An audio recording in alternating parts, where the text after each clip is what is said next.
Hello commerce वालों, welcome back. चलो आज फिर से कॉमर्स को आसान बना देते हैं। मुझे नहीं पता कि आप लोगों ने अपनी क्लास 11 की इकोनॉमिक्स शुरू करी है नहीं करी। कर दी है तो बहुत बढ़िया है, और नहीं करी है तो उससे भी बढ़िया है, क्योंकि मैं आपको हर चीज कंसेप्चुअली बिल्कुल बिगनिंग से समझा पाऊंगा। जिन बच्चों ने पढ़ना शुरू कर दिया है, कुछ चैप्टर्स कंप्लीट कर दिए, डोंट वरी।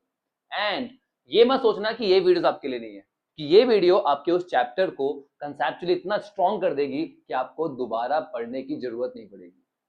तो हाय, मैं हूं कार्तिक शर्मा। मैं आपका स्वागत करता हूं आपके अपने YouTube channel Sharma ji commerce वाले में, जहां पर आज हम कवर करने वाले हैं chapter number 1 of micro economics, that is economics and economy. वो भी रियल लाइफ एग्जांपल के साथ, कि आपका भाई एक ही मोटिव के साथ आगे बढ़ता है, कॉमर्स को आसान बनाने के। चलिए बच्चा पार्टी शुरू करते हैं।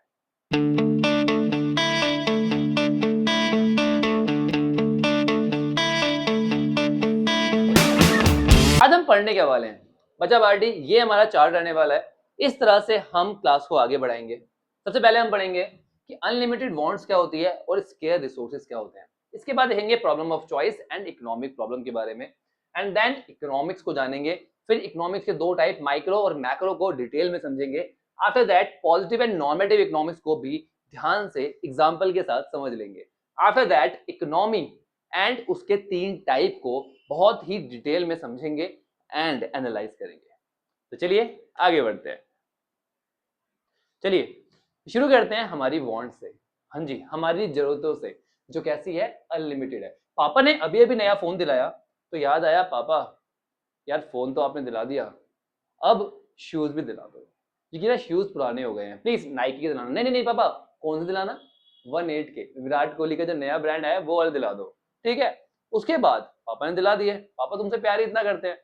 फिर याद आया कि यार पुराने वाले ईयरबड्स तो खराब हो गए हैं, तो नए लेने हैं। फिर पापा के पास गए, पापा प्लीज पुराने वाले ईयरबड्स ना उसमें ढंग से सुन नहीं पा रहा हूँ, ऑनलाइन क्लास ले रहा हूँ शर्मा जी कॉमर्स वाले की, उनकी आवाज ना ठीक से आ नहीं पा रही है, क्योंकि नॉइज बहुत होता है आसपास, तो प्लीज नॉइज कॉन्सलेशन वाला दिला दो ना। पापा क्या करेंगे, पढ़ाई की बात है, दिला दिया। तुम्हारी एक जरूरत पूरी होती है, दूसरी तुम्हारी डिमांड उनसे पहले ही तैयार रहती है, और इसमें तुम्हारी कोई गलती थोड़ी ना है। ये तो क्या है, ह्यूमन नेचर। ह्यूमन नेचर है कि हमारी जो वांट्स है वो कैसी है, अनलिमिटेड है। समझ रहे हो मेरी बात को? एक खत्म होती है पहले ही, उससे पहले ही दूसरी तैयार रहती है। वांट्स नेवर एंड, ठीक है। इसलिए हम बोलते हैं हमारी वांट्स क्या है, अनलिमिटेड है। और यही वो रीजन है जिसकी वजह से इकोनॉमिक्स का जन्म हुआ है। अगर हमारी वांट्स लिमिटेड होती ना बेटा, तो इकोनॉमिक्स भी नहीं होती। चलो देखते हैं कैसे। अब हमने ये तो समझ लिया कि यार वांट्स लिमिटेड है, पर क्या पापा के बैंक अकाउंट में जो पैसे पड़े हुए हैं वो अनलिमिटेड है? हो सकता है कि आपके पापा बहुत बहुत बहुत रिच हो, और भगवान करे आपके पापा को और भी ज्यादा मिले, बट उसकी भी एक लिमिट है या नहीं? करोड़ों भी पड़े अगर बैंक अकाउंट में, तो उसकी भी एक लिमिट है या नहीं? तो वो जो रिसोर्स है वो कैसे है, limited. Wants unlimited but resource limited, यहीं से तो सारी प्रॉब्लम स्टार्ट होती है। चलो, तो अब एक बार बात करते हैं कि भैया वांट्स तो अनलिमिटेड थी, बट रिसोर्सेज कैसे हैं हमारे, स्केयर है। स्केयर मतलब कैसे हैं, लिमिटेड है। अरे बात समझ में? भैया ये रिसोर्स रिसोर्स आप बार बार बोल रहे हो, ये होता क्या है रिसोर्स? समझो, कोई भी ऐसी चीज जो हमारी जरूरतों को पूरा करेगी, उसको बोलते हैं resource. Anything that is used to satisfy the human want is considered as resource. और इस रिसोर्स की ना दो प्रॉपर्टीज होती है। पहली, ये कैसे होते हैं बेटा, लिमिटेड होते हैं, स्केयर होते हैं, एंड इनका अल्टरनेटिव यूज होता है। अल्टरनेटिव यूज मतलब आप इसको अलग अलग तरीके से इस्तेमाल कर सकते हो। पहले सिंपल सा एग्जांपल देता हूँ आपकी रियल लाइफ का। आपके पास 500 रुपए हैं, अब उस 500 रुपए का आप अलग अलग तरीके से यूज कर सकते हो। आप मूवी की टिकट परचेज कर सकते हो, एक नई बुक खरीद सकते हो, एक टी शर्ट खरीद सकते हो, या फिर पिज्जा वगैरह खा सकते हो, हाँ या नहीं? तो जो रिसोर्स है आपके पास ₹500, वो कैसे है बेटा, वो कैसे हैं, स्केयर है, ठीक है। एंड उनका अल्टरनेटिव यूज है। आगे बात समझ में? तो अभी तक हमने केवल दो ही बात पढ़ी है। पहला कि हमारी वांट्स अनलिमिटेड है और रिसोर्स स्केयर है और उनका अल्टरनेटिव यूज है। आगे बात समझ में, हाँ या नहीं? यहां तक क्लियर हो गया तो आपको इकोनॉमिक्स का मेन फंडामेंटल समझ में आ गया। चलिए आगे बढ़ते हैं। अब हमने ये समझ लिया कि वांट अनलिमिटेड है और रिसोर्स कैसे है, लिमिटेड है, उनका अल्टरनेटिव यूज है, जिसकी वजह से हमारी जो कोर प्रॉब्लम है प्रॉब्लम ऑफ चॉइस अराइज होती है। क्या होती है बेटा? प्रॉब्लम ऑफ चॉइस यहीं से बनती है। आपके पास 500 रुपए थे, उनका अल्टरनेटिव यूज था, आप मूवी की टिकट खरीद सकते हो, बुक खरीद सकते हो, टी शर्ट खरीद सकते हो, पिज्जा खा सकते हो, है नहीं? तो यहाँ पर जो रिसोर्स कैसे थे? लिमिटेड, और उनका अल्टरनेटिव यूज था, जिसकी वजह से आपको चूज करना पड़ेगा अलग अलग अल्टरनेटिव में से कि भाई करूं तो करूं क्या? मूवी देखाऊं, यार एक बुक खरीदी थी, बुक खरीद लूं, या फिर दोस्त के साथ पार्टी कर लूं? तो अब आपको उसमें चूज करना पड़ेगा। क्यों? क्योंकि रिसोर्सेज क्या है? लिमिटेड है, और उनका अल्टरनेटिव यूज है। ध्यान रखना, अगर अल्टरनेटिव यूज भी नहीं होता, पापा ने बोला ले बेटा 500 रुपए और बुक लेके आ, खत्म, कोई प्रॉब्लम ही नहीं है। प्रॉब्लम ऑफ चॉइस है क्या? कोई चॉइस नहीं है आपके पास, जाना पड़ेगा, बुक लेके आएगा। हाँ नहीं तो भाई साहब काम खत्म। आ रही हो बात समझ में मेरे को? तो भैया मैं क्या समझाना चाहता हूं कि अगर आपके पास ये रिसोर्सेज अनलिमिटेड होते तो कोई प्रॉब्लम ही नहीं होती, या फिर आपकी वांट लिमिटेड होती तब भी कोई प्रॉब्लम नहीं होती। पर है क्या? वांट अनलिमिटेड है, रिसोर्सेज लिमिटेड है, और उनका अल्टरनेटिव यूज है, जिसकी वजह से आपको चूज करना पड़ता है। उसी को बोलते हैं प्रॉब्लम ऑफ चॉइस। और ये जो प्रॉब्लम ऑफ चॉइस है बेटा, इसको हमने इकोनॉमिक्स में एक टर्म दी है, इकोनॉमिक प्रॉब्लम। Economic problem. और जब हम आपके लिए, मेरे लिए, सबके लिए इस इकोनॉमिक प्रॉब्लम को स्टडी करते हैं, हम बोलते हैं इकोनॉमिक्स। क्या बोलते हैं बेटा? इकोनॉमिक्स। तो सिंपल वर्ड में बोलूं तो इकोनॉमिक्स एक ऐसा सब्जेक्ट है जो इकोनॉमिक प्रॉब्लम को स्टडी करता है। चलो अब एक एक करके फटाफट डेफिनेशन देख लो। चलो चलो चलो चलो फटाफट। पहले देखते हैं प्रॉब्लम ऑफ चॉइस। क्या है बेटा प्रॉब्लम ऑफ चॉइस? ये एक ऐसी प्रॉब्लम है जो अराइज होती है, क्यों? क्योंकि रिसोर्सेज क्या है बेटा? स्केयर है, लिमिटेड है, और उनका अल्टरनेटिव यूज है। क्लियर? तो हमें चूज करना पड़ेगा। यहां से कौन सी प्रॉब्लम आती है? Economic problem. The problem of making choice, choice करने की जो प्रॉब्लम है उसी को बोलते हैं इकोनॉमिक प्रॉब्लम। और ये प्रॉब्लम है क्यों? क्योंकि रिसोर्सेज जो है वो स्केयर है और उनका अल्टरनेटिव यूज है। ठीक है बच्चा पार्टी? अब आई इकोनॉमिक्स की डेफिनेशन, बहुत सिंपल। इकोनॉमिक्स क्या स्टडी करता है? हाउ एन इंडिविजुअल और सोसाइटी, कैसे एक इंडिविजुअल और सोसाइटी जो है वो स्केयर रिसोर्सेज को यूज करती है अपनी वांट्स को सेटिस्फाई करने के लिए। ठीक है? तो ये एक ऐसा सब्जेक्ट है जो स्टडी करता है कि किस तरह से एक इंडिविजुअल या पूरी की पूरी सोसाइटी, ठीक है, स्केयर रिसोर्सेज का इस्तेमाल करती है अपनी वांट को सेटिस्फाई करने के लिए। इजी? समझ में आ गया? बहुत बढ़िया। तो मैंने आपको एग्जांपल दिया था कि 500 रुपए है, तो आप चूज क्या करोगे? कमेंट सेक्शन में बताओ आपकी क्या प्रेफरेंस है, आप क्या लेके आओगे, उस 500 रुपए को कैसे इस्तेमाल करोगे? चलिए अब आता है हमारा next topic, that is branches of economics. Economics को मेनली दो ब्रांच में डिवाइड किया जाता है। ठीक है? पहला आता है माइक्रो इकोनॉमिक्स, दूसरा आता है मैक्रो इकोनॉमिक्स। ठीक है? सिंपल करता हूं आपके लिए। माइक्रो का मतलब होता है छोटा, स्मॉल, जबकि मैक्रो का मतलब होता है लार्ज। तो अगर सिंपल वर्ड्स में बोले तो जब भी आप छोटे लेवल पे स्टडी करोगे इकोनॉमिक्स को तो वो क्या होगा? माइक्रो। और जब बड़े लेवल पे करोगे तो क्या होगा? मैक्रो। ठीक है? चलिए अब इसको जरा इकोनॉमिक्स की टर्म में समझ लेते हैं। जब भी हम इकोनॉमिक्स को स्टडी करते हैं, ठीक है, किसके लेवल पर? इंडिविजुअल इकोनॉमिक यूनिट के लेवल पर। इंडिविजुअल इकोनॉमिक यूनिट, एक के लिए, किसी एक के लिए। कौन एक? एक कंज्यूमर, एक हाउसहोल्ड, एक फर्म या इंडस्ट्री। जब भी किसी एक के लिए स्टडी करेंगे तो क्या होगा? वो micro economics. On the other hand जब हम इकोनॉमिक्स को स्टडी करेंगे for economy as a whole, economy as a whole सबके लिए, तो उसको बोलेंगे क्या? Macro economics. ठीक है? यहां पे हम क्या पढ़ते हैं बेटा? यहां पे हम इंडिविजुअल कंज्यूमर के बारे में, हाउस होल्ड के बारे में, फर्म के बारे में, इंडस्ट्रीज के बारे में पढ़ेंगे। यहाँ पे हम पढ़ते हैं नेशनल इनकम, पूरे देश की इनकम कैसे निकाली जाती है। ठीक है? जीडीपी, ग्रॉस डोमेस्टिक प्रोडक्ट, आगे पढ़ेंगे। इन्फ्लेशन, चीजों की कीमतें कैसे बढ़ रही है, और एम्प्लॉयमेंट, कितने लोग एम्प्लॉयड है, अनएम्प्लॉयड है, क्या रीजन है, सब कुछ। आ रही बात समझ में? तो ध्यान रखना, जब भी हम माइक्रो इकोनॉमिक्स की स्टडी करते हैं तो हम मान के चलते हैं कि जो मैक्रो के वेरिएबल्स है वो सारे क्या है? कांस्टेंट है। क्या है? वो वैसे के वैसे सेम है। क्योंकि जब हम माइक्रो की स्टडी कर रहे हैं, अगर उस टाइम पे मैक्रो के वेरिएबल्स चेंज होंगे तो हम माइक्रो को स्टडी नहीं कर पाएंगे। तो हमेशा अज्यूम करके चलो, माइक्रो को पढ़ते वक्त मैक्रो कांस्टेंट, मैक्रो को पढ़ते वक्त माइक्रो कांस्टेंट। ठीक है? ये ध्यान रखना। चलिए, माइक्रो इकोनॉमिक्स को बेटा प्राइस थ्योरी भी कहा जाता है। क्या कहा जाता है? Price theory. And macro economics का दूसरा नाम क्या है? Income and employment theory. तो ये याद रखना। ठीक है? इंपॉर्टेंट है, एमसीक्यू में पूछ सकता है। चलिए आफ्टर दैट अगर एग्जांपल की बात करते हैं, वीट के प्राइस, एक फर्म में क्या वेजेस प्रोवाइड किए जा रहे हैं, यहाँ मैंने आपको पहले बता दिया, नेशनल इनकम और इन्फ्लेशन रेट वगैरह हम यहाँ पे पढ़ते हैं। ठीक है, इजी, बहुत बढ़िया, शाबाश। चलिए आप मुझे कमेंट सेक्शन में बताओ, आईपीएल की जो टिकट का प्राइस है वो माइक्रो है या मैक्रो है? फटाफट वीडियो कहीं पॉज करो और कमेंट सेक्शन में लिखो। चलिए आगे बढ़ते हैं, एक बार फटाफट फटाफट, वैसे तो हमने डिफरेंस देख लिए बट फिर भी एक टेबुलर फॉर्म में डिफरेंस देख लेते हैं फटाफट माइक्रो और मैक्रो के बीच में। ठीक है, तो माइक्रो स्टडी करता है individual unit, consumer, firm, market. Macro study करता है economy as a whole, aggregate variables, aggregate मतलब सम ऑफ ऑल, सबका टोटल। ठीक है, इसका द नेम प्राइस थ्योरी, इसका the name income and employment theory. ये किससे डील करता है बेटा? Individual demand, supply, price of one product.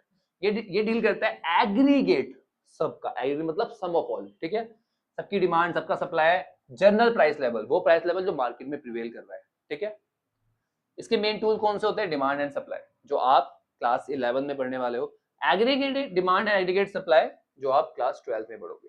ठीक है, सेंट्रल प्रॉब्लम, इसमें मेन प्रॉब्लम कौन सी होती है बेटा?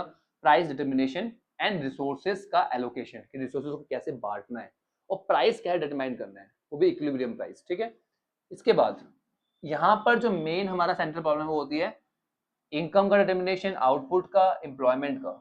ठीक है बेटा, अगर एग्जांपल की बात करते हैं तो यहाँ पे एक फर्म में क्या वेजेस है, वीट के प्राइस क्या है, डिमांड फॉर टी कितनी है। ठीक है, यहाँ पर हम नेशनल इनकम, पूरे देश की इनकम, टोटल सेविंग, चीज़ों की कीमतें जो बढ़ रही है, इन्फ्लेशन जो आ रहा है, डिफ्लेशन, इन्फ्लेशन एंड जीडीपी, ये सारे टॉपिक्स को हम यहाँ पे स्टडी करते हैं।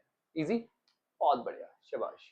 आई होप कंसेप्ट के साथ साथ कंटेंट भी क्लियर हो गया। अब आता है बच्चा पार्टी हमारा अगला topic, that is differentiate between positive and normative economics. बहुत ध्यान समझना बच्चा पार्टी। पॉजिटिव इकोनॉमिक्स वो इकोनॉमिक्स है जो डील करती है फैक्ट से, what is, what was and what would be, क्या था, क्या है और क्या होगा। यहां पर हम डील करते हैं फैक्ट से। On the other hand normative economics में हम डील करते हैं ओपिनियन से, क्या होना चाहिए, व्हाट आउट टू बी। दोबारा से एक बार, पॉजिटिव इकोनॉमिक्स में हम डील करते हैं फैक्ट से, क्या था, क्या है और क्या होगा। ऑन द अदर हैंड यहां पर हम ओपिनियन से डील करते हैं कि क्या होना चाहिए। आ रही बात समझ में? बहुत बढ़िया। ये जो है बेस्ड होता है बेटा किस पे? फैक्ट्स और एक्चुअल डाटा पे, जबकि ये होता है हमारे जजमेंट और ओपिनियन पे कि भैया ऐसा होना चाहिए। इंडिया की पॉपुलेशन जो है ना वो 80 करोड़ से ऊपर नहीं होनी चाहिए। क्या है ये केवल एक ओपिनियन है, राइट? और फैक्ट क्या है कि हमारी पॉपुलेशन अप्रोक्सीमेटली 140 करोड़ है, मोर देन दैट। ठीक है, तो ये जो है हमारा पॉजिटिव इकोनॉमिक्स है, और जो होना चाहिए वो कैसा है? Normative economics. क्लियर, बहुत बढ़िया। क्या वेरीफाई कर सकते हैं? पॉजिटिव इकोनॉमिक्स को वेरीफाई कर सकते हैं। मैंने बोला इंडिया की पॉपुलेशन 140 करोड़ है, क्या वेरीफाई कर सकते हो? बिल्कुल कर सकते हो। अब सेंसस हो रहा है, जनगणना हो रही है ना, उसमें पता लग जाएगा कितनी है। ठीक है, तो आप इसको वेरीफाई कर सकते हो, बट इसको वेरीफाई कैसे करोगे? इसको आप वेरीफाई नहीं कर सकते क्योंकि हर एक का ओपिनियन अपना अलग अलग होता है।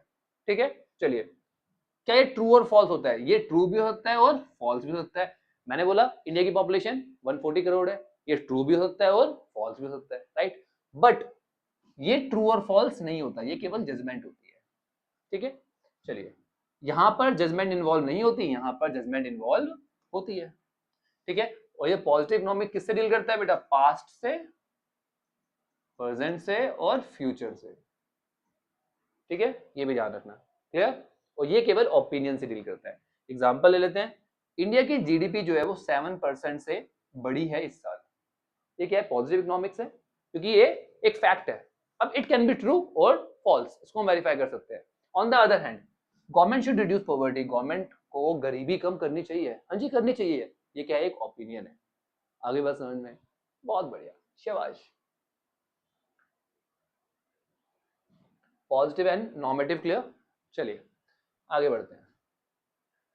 अब देखते हैं बेटा अपना अगला topic, that is economy, meaning and it's three type. तीन तरह की इकोनॉमी होती है बेटा, पर उससे पहले आप समझ लो कि इकोनॉमी होता क्या है। इकोनॉमी एक ऐसा सिस्टम है जहां से लोग अपनी लाइवलीहुड अर्न करते हैं।